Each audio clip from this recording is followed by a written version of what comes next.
ಈ ಅನ್ಎಕ್ಸ್ಪೆಕ್ಟೆಡ್ ಆಗಿ ಆಗುವಂತ ಫ್ರೆಂಡ್ಶಿಪ್ ಗಳು ಎಷ್ಟು ಸ್ಪೆಷಲ್ ಆಗಿರುತ್ತಲ್ಲ. ಲೈಕ್ ನಾವು ಅವ್ರ ಜೊತೆ ಚಿಕ್ಕ ವಯಸ್ಸಿಂದ ಒಟ್ಟಿಗೆ ಬೆಳೆದಿರಲ್ಲ, ಆದ್ರೂ ಕೂಡ ಒಂದ್ ಒಳ್ಳೆ ಬಾಂಡ್ ಇರುತ್ತೆ. ಲೈಕ್ ಈ ಫ್ರೆಂಡ್ಶಿಪ್ ಅನ್ನೋಂಥದ್ದು ನೀವು ತುಂಬಾ ವರ್ಷದಿಂದ ಪರಿಚಯ ಇರಬೇಕು, ತುಂಬಾ ವರ್ಷದಿಂದ ಫ್ರೆಂಡ್ಸ್ ಆಗಿರ್ಬೇಕು ಅಂತ ಏನಿಲ್ಲ. ಯಾವಾಗ್ಲೂ ಕಾಲೇಜಲ್ಲಿ ಒಂದೇ ಬೆಂಚ್ ಅಲ್ಲಿ ಕೂರ್ಬೇಕಾದ್ರೆ ಫ್ರೆಂಡ್ಸ್ ಆಗಿರ್ಬೋದು, ಅಥವಾ ಕ್ಯಾಂಟೀನ್ ಅಲ್ಲಿ ಒಂದ್ ಕಪ್ ಟೀ ಕುಡಿದ ಫ್ರೆಂಡ್ಸ್ ಆಗಿರ್ಬೋದು. ಅಷ್ಟೇ ಆಗಿ ಪರಿಚಯ ಆಗಿ 6 ತಿಂಗಳು 1 ವರ್ಷ, ಯಾಕೆ 80 ಡೇಸ್ ಕೂಡ ಆಗಿರ್ಬೋದು ಪರಿಚಯ ಆಗಿ. ಆದ್ರೆ ಅವ್ರ ಜೊತೆ ಯಾವ ತರ ಒಂದು ಬಾಂಡಿಂಗ್ ಇರುತ್ತೆ ಅಂತ ಅಂದ್ರೆ, ಚಿಕ್ಕ ವಯಸ್ಸಿಂದ ಒಟ್ಟಿಗೆ ಬೆಳೆದಿದೀವಿ, ಚಿಕ್ಕ ವಯಸ್ಸಿಂದ ಜೊತೆಗೆ ಇದೀವೇನೋ ಅನ್ನೋ ರೇಂಜಿಗೆ ಒಂದು ಬಾಂಡಿಂಗ್ ದೃಷ್ಟಿ ಆಗಿರುತ್ತೆ.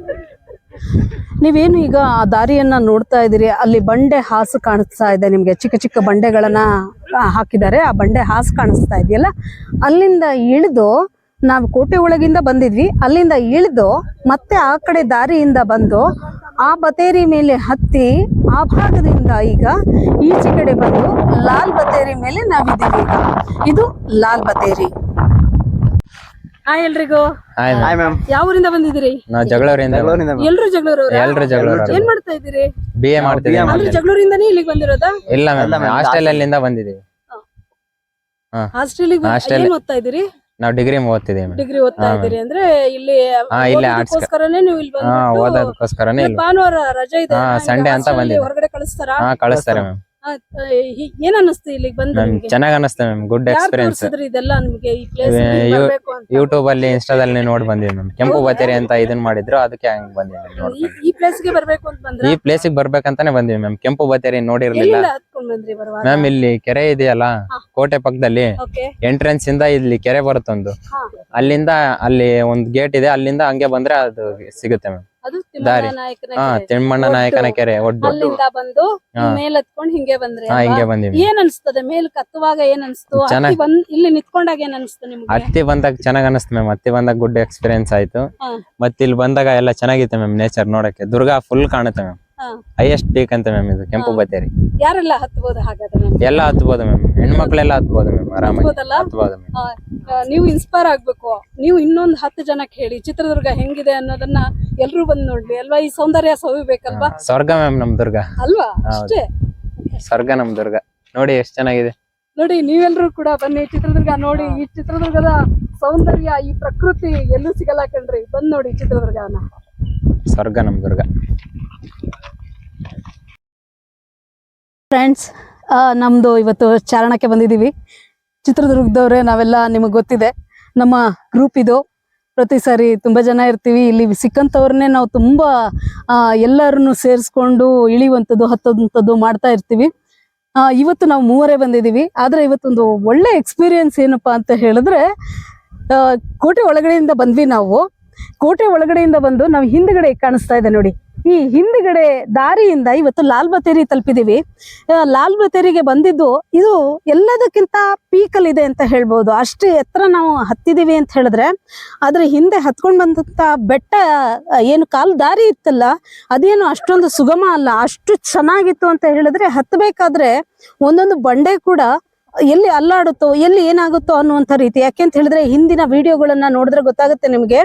ಅಲ್ಲಿ ಆ ಬಂಡೆಗಳನ್ನ ಕೆಳಗಡೆ ನೀರು ಹರಿಲಿಕ್ಕೆ ಅಂತ ಹೇಳಿ ಸುರಂಗ ಮಾಡಿದ್ದಾರೆ. ಆ ಸುರಂಗದ ಮೇಲೆ ಬಂಡೆಯ ಹಾಸುಗಳನ್ನ ಹಾಸಿದ್ದಾರೆ. ಅಲ್ಲಿ ಎಲ್ಲಾದ್ರೂ ನಾವು ಒಂಚೂರು ಮಿಸ್ ಆಗಿ ಕಾಲಿಟ್ವಿ ಅಂದ್ರೆ ಬೀಳುವಂತಹ ಸಂದರ್ಭ. ಆದ್ರೆ ಇವತ್ತು ಇಲ್ಲಿ ಬಂದ್ಮೇಲೆ ಗೊತ್ತಾಯ್ತು ನನಗೆ, ನಿಜವಾಗ್ಲೂ ಇಂಥ ಪ್ರದೇಶಗಳಿಗೆ ಬರಬೇಕು, ಇವನ್ನ ನಾವು ನೋಡಬೇಕು, ಕಾಲುಗಳಿಗೆ ಶಕ್ತಿಯನ್ನ ಕೊಡಬೇಕು, ನಾವು ಆರೋಗ್ಯವನ್ನ ಕಾಪಾಡ್ಕೊಳ್ಬೇಕು ಅನ್ನುವಂಥದ್ದು ಗೊತ್ತಾಗ್ತಾ ಹೋಗುತ್ತೆ. ಬನ್ನಿ ಎಲ್ರೂ ಚಿತ್ರದುರ್ಗವನ್ನ ನೋಡೋಣ. ನಿಮ್ಮ ಆರೋಗ್ಯವನ್ನು ಕೂಡ ಕಾಪಾಡಿಕೊಳ್ಬಹುದು. ಇಂಥ ಪ್ರಕೃತಿ ಸೌಂದರ್ಯ ಮತ್ತೆಲ್ಲೂ ಸಿಗಲ್ಲ ಕಣ್ರಿ. ಬಂದು ಈ ಚಿತ್ರದುರ್ಗವನ್ನ ನೋಡಿ. ಸ್ವರ್ಗ ನಮ್ ದುರ್ಗ. ನಮಸ್ತೆ ಎಲ್ರಿಗೂ. ಚಿತ್ರದುರ್ಗದವರೇನಾ? ಹೌದು. ಎಷ್ಟು ದಿನದಿಂದ ಈ ರೀತಿಯಾಗಿ ಬರೋದನ್ನ ಪ್ರಾಕ್ಟೀಸ್ ಮಾಡ್ಕೊಂಡಿದ್ದೀರಿ ನೀವೆಲ್ಲ?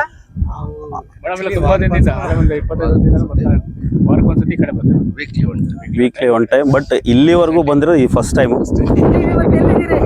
ಇವತ್ತು ಲಾಲ್ ಬತೇರಿಯಲ್ಲಿ ಇದೀವಿ. ಅದಕ್ಕೆ ಇನ್ಸ್ಪೈರ್ ನೀವು ಆಗಿದ್ದೀರಾ. ನಾವು ಕೆಳಗಡೆಯಿಂದ ನಿಮ್ಮನ್ನ ನೋಡಿ, ಲೇಡೀಸ್ ಯಾರೋ ಹತ್ತಿದ್ದಾರೆ ಮೇಡಮ್ ಅವರು, ನಾವು ಹೋಗ್ಬೋದು ಅಂತ ಹೇಳ್ಬಿಟ್ಟು ಇನ್ಸ್ಪಿರೇಷನ್ ಇಂದ ನಾವು ಅಲ್ಲಿಂದ ಹತ್ಕೊಂಡ್ ಬಂದಿದೀವಿ. ಅದಕ್ಕೆ ಇಲ್ಲಿವರೆಗೂ ಬರ್ಲಿಕ್ಕೆ ಮೇನ್ ಕಾರಣ ನೀವ್ ಆಗ್ತೀರಾ. ಸರಿ, ಆಮೇಲೆ ನಮ್ಮ ಗ್ರೂಪ್ ಇಂದ ಇವ್ರು ಬಂದ್ರು, ತುಂಬಾ ಬೇಗ ಬಂದ್ರು. ಅವ್ರಿಗೂ ಕೂಡ ಗೇಲಿ ಮಾಡಿದ್ರು ಅನ್ಸುತ್ತೆ ನಮ್ಮ ಸ್ನೇಹಿತರು. ಬಟ್ ಆದ್ರೆ ಒಂದು ಕಿಚ್ಚಿಗೆ ಅವರು ಮುಂಚೆ ಬಂದಿದ್ದಾರೆ. ಅವ್ರ ಜೊತೆಗೆ ನಮ್ಮ ಮಗನೂ ಬಂದಿದ್ದಾರೆ. ತುಂಬಾ ಚೆನ್ನಾಗಿತ್ತು. ಮತ್ತೆ ಇವ್ರನ್ನ ಎಕ್ಸ್ಪೀರಿಯನ್ಸ್ ತುಂಬಾ ಚೆನ್ನಾಗಿ ಕೇಳಿ. ಮೊದಲ ಬರ್ತಿದ್ವಿ, ಯಾಕಂದ್ರೆ 25 ಕೆಳಗೆ ಹತ್ತಿದ್ದೆ ನಾನು. ಎಷ್ಟು ಏಜ್ ಇದೆ ಅಪ್ರಾಕ್ಸಿಮೇಟ್ಲಿ? ನನಗೆ 50 ದಾಟಿದೆ. ಎಲ್ಲ 50 ಆಲ್ಮೋಸ್ಟ್. ಇವರೊಬ್ರು ಖಂಡಿತ ಲೇಡೀಸ್ ಬರ್ಬೋದು, ನೀವು ಬಂದಿದ್ರೆ ಅದೇ ನಿಮ್ ಫೋಟೋ ಹಾಕಿ ಅವಾಗ ಎಲ್ಲರೂ ಇನ್ಸ್ಪೈರ್ ಮತ್ತೆ ಆಗ್ತಾರೆ. Okay, thanks. ತುಂಬಾ ಚೆನ್ನಾಗಿ ದುರ್ಗಾನ ಎಕ್ಸ್ಪ್ಲೋರ್ ಮಾಡಿ ನೀವು ಕೂಡ ಖಂಡಿತ. ಪ್ರತಿ ವಾರ ಎಲ್ಲಾದ್ರೂ ಒಂದ್ ಕಡೆ ಹೋಗೋದಕ್ಕೆ ಪ್ರಯತ್ನ ಮಾಡಿ. ನೀವು ಒಂದ್ ಕಾಲ್ ಮಾಡಿದ್ರೆ ನಾವು ಕೂಡ ಬರೋದಕ್ಕೆ ನಿಮ್ ಜೊತೆ ರೆಡಿ ಆಗ್ತೀವಿ. ಓಕೆ ಖಂಡಿತ ಬರ್ತೇವೆ. ಹೋಗೋಣ. ಓಕೆ ನಮ್ ದುರ್ಗಾ ಸ್ವರ್ಗ. Very good. ಹಾಯ್ ಫ್ರೆಂಡ್ಸ್, ಇವತ್ತು ನಾವು ನಲ್ಲಿಕಾಯಿ ಸಿದ್ದಪ್ಪನ ಗುಡಿಯಲ್ಲಿದ್ದೀವಿ. ಈ ಗುಡಿ ವಿಶೇಷ ಏನು ಅಂತ ಹೇಳಿದ್ರೆ, ಆ ಲಿಂಗ ಕಲ್ಲು ಈ ರೀತಿಯಾಗಿ ಸಮನಾಗಿದೆ. ಅದ್ರೊಳಗಡೆನೆ ಕೆತ್ತಿರುವಂತಹ ಲಿಂಗ. ಆ ಫೋಟೋಸನ್ನು ಕೂಡ ನಾವು ಶೇರ್ ಮಾಡ್ತೇವೆ ನಿಮ್ಗೆ. ಆ ಲಿಂಗ ಎಷ್ಟು ಚೆನ್ನಾಗಿದೆ ಅಂದ್ರೆ, ನಲ್ಲಿಕಾಯಿ ಅಂತ ಹೇಳಿದ್ರೆ ಚಿಕ್ಕದು ಅಂತ ಅರ್ಥ. ಆ ಚಿಕ್ಕದಿರುವಂತಹ ಲಿಂಗವನ್ನ ನೀವು ನೋಡಿದಾಗ ಅನ್ಸ್ಬೋದು ಇದಕ್ಕೂ ಕೂಡ ಪೂಜೆ ನಡೆಯುತ್ತೆ. ಎಲ್ರು ಬಂದು ಇಲ್ಲಿ ಪೂಜೆಯನ್ನು ಕೂಡ ಮಾಡ್ತಾರೆ. ಈ ದೇವಸ್ಥಾನದ ಒಳಾಂಗಣ ಕೂಡ ತುಂಬಾ ಚೆನ್ನಾಗಿದೆ. ಜೊತೆಲಿ ಆ ಲಿಂಗವನ್ನ ನೀವು ನೋಡಿದ್ರಿ ಅಂತ ಹೇಳಿದ್ರೆ ಹೀಗೂ ಉಂಟಾ ಅನ್ನುವಂಥದ್ದು ಕೂಡ ನಮ್ಗೆ ಆಶ್ಚರ್ಯ ಆಗಬಹುದು. ಒಂದು 10 ಜನ ಬಂದ್ರೆ ಆರಾಮಾಗಿ ಕುತ್ಕೊಳ್ಳುವಂತಹ ಸ್ಪೇಷಿಯಸ್ ಆಗಿರುವಂತಹ ಸ್ಥಳ ಇದು. ತುಂಬಾ ಚೆನ್ನಾಗಿದೆ. ಈ ಬೆಟ್ಟ ಗುಡ್ಡಗಳ ನಡುವೆ ಈ ರೀತಿಯಾಗಿರುವಂಥದ್ದು ತುಂಬಾ ಚೆನ್ನಾಗಿರುವಂಥದ್ದು. ಇಲ್ಲಿ ವಿಶೇಷ ಏನಪ್ಪಾ ಅಂತ ಹೇಳಿದ್ರೆ, ಆ ಲಿಂಗ ಇದೆಯಲ್ವಾ, ಆ ಲಿಂಗ ಈ ಕಡೆ ಇಲ್ಲಿ ಒಂದು ಬೆಳಕು ಬರುವಂತ ಹಾದಿಯನ್ನ ಮಾಡಿದ್ದಾರೆ. ಈ ಹಾದಿಯಿಂದ ಸಂಕ್ರಾಂತಿ ಸಮಯದಲ್ಲಿ ಸೂರ್ಯನ ಕಿರಣಗಳು ಆ ಲಿಂಗದ ಮೇಲೆ ಬೀಳುತ್ತೆ. ಎಷ್ಟು ಚೆನ್ನಾಗಿ ಅವರು ತಲೆಯನ್ನ ಉಪಯೋಗಿಸಿ ಮಾಡಿದ್ದಾರೆ ನೋಡಿ. ಇಲ್ಲಿಂದ ಬರುವಂತ ಕಿರಣಗಳು, ಆ ಸೂರ್ಯನ ಕಿರಣಗಳು ಆ ಲಿಂಗದ ಮೇಲೆ ಬೀಳುತ್ತೆ. ಅಂಥದ್ದೊಂದು ಐಡಿಯಾಗಳನ್ನ ಆಗಿನ ಕಾಲಕ್ಕೆ ಅವರೆಲ್ಲ ಮಾಡಿಟ್ಟಿದ್ರಂತ ನಮಗೂ ಕೂಡ ಆಶ್ಚರ್ಯ ಆಗುವಂಥದ್ದು. ನಾವೇನು ಹಂಪೆಯಲ್ಲಿ ನೋಡ್ತೀವಿ ಶಿಖರ ಉಲ್ಟಾ ಆಗಿರೋದನ್ನ ಕಾಣ್ತೀವಲ್ವಾ, ಅದೇ ರೀತಿಯಾಗಿ ಇಂಥವನ್ನೆಲ್ಲ ಎಷ್ಟು ಚೆನ್ನಾಗಿ ಮಾಡಿದಾರಲ್ಲ ಇವರೆಲ್ಲ. ಹೇಗ್ ಸಾಧ್ಯ ಆಯ್ತು ಅಂತ ಕೂಡ ನಮ್ಗೆ ಅನ್ನಿಸ್ದೆ ಇರ್ಲಾರ್ದು.